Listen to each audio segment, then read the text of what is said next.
শংকৰদেৱ শিশু আৰু বিদ্যানিকেতনৰ যিসকল ছাত্ৰ ছাত্ৰী সেই ছাত্ৰ ছাত্ৰীসকলৰ বাবে এনুৱেলি এক্সামিনেশ্যন 2026 ছাবজেক্ট ইংলিছ আৰু ক্লাছ 7-ৰ এইবাৰৰ কুৱেশ্যন পেপাৰ।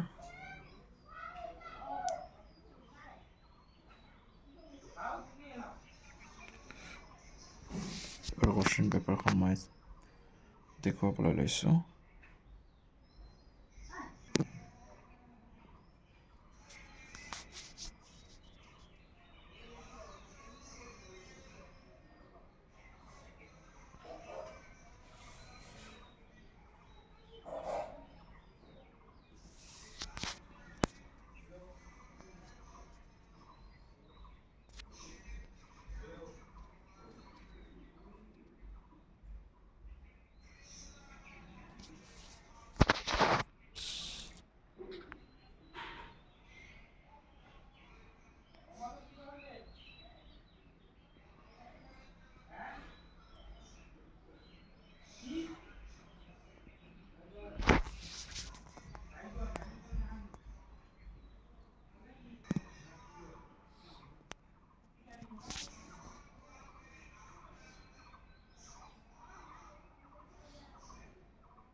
পাৰ্ট 2 আৰু পাৰ্ট 3 প্ৰশ্ন ভাগকৈ দিয়া হৈছে।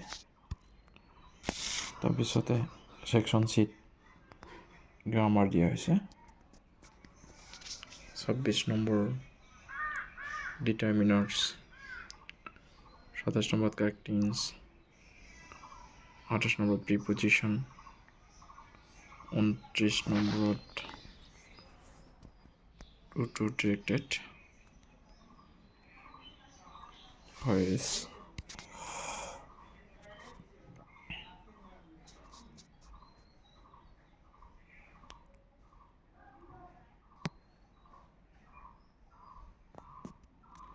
শেষৰ 2 পেজ।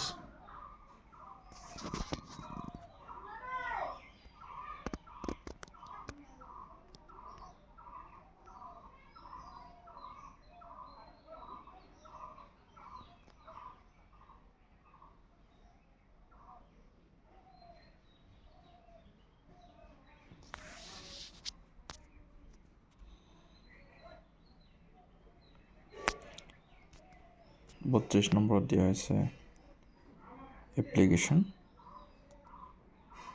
নহ'লে লেটাৰ দিয়া হৈছিলে। 33 নম্বৰত এছে, aim in life, your school library, television, আৰু 34 নম্বৰত ট্ৰেন্সলেশ্যন দিয়া হৈছিলে। ব্ৰহ্মপুত্ৰ অসমৰ প্ৰধান নদী, বেলি পূব পিনে উদয় হয়, মায়ে কয় ভগৱানে সকলোকে মংগল কৰক। আমাৰ শ্ৰেণীত 40জন ছাত্ৰ ছাত্ৰী আছে, ল'ৰাবোৰ ফুটবল খেলি আছে, তুমি সাঁতুৰিব জানানে? এনেকৈ লেচন ৰিডিং আৰু ডিক্টেশ্যন। লেচন ৰিডিঙত 7 আৰু ডিক্টেশ্যনত 8। ঠিক আছে, মই গোটেই প্ৰশ্নখন দেখাইছোঁ। যিসকল ছাত্ৰ ছাত্ৰী প্ৰশ্নখন অভ্যাস কৰিব বিচাৰে, নেক্সট 6ষ্ঠ শ্ৰেণীৰ পৰা 8ম শ্ৰেণীত, 6ষ্ঠ শ্ৰেণীৰ পৰা 7ম শ্ৰেণীত উঠা ছাত্ৰ ছাত্ৰীসকলৰ বাবে এইটো যোগ্যতা কৰিছোঁ। Thank U.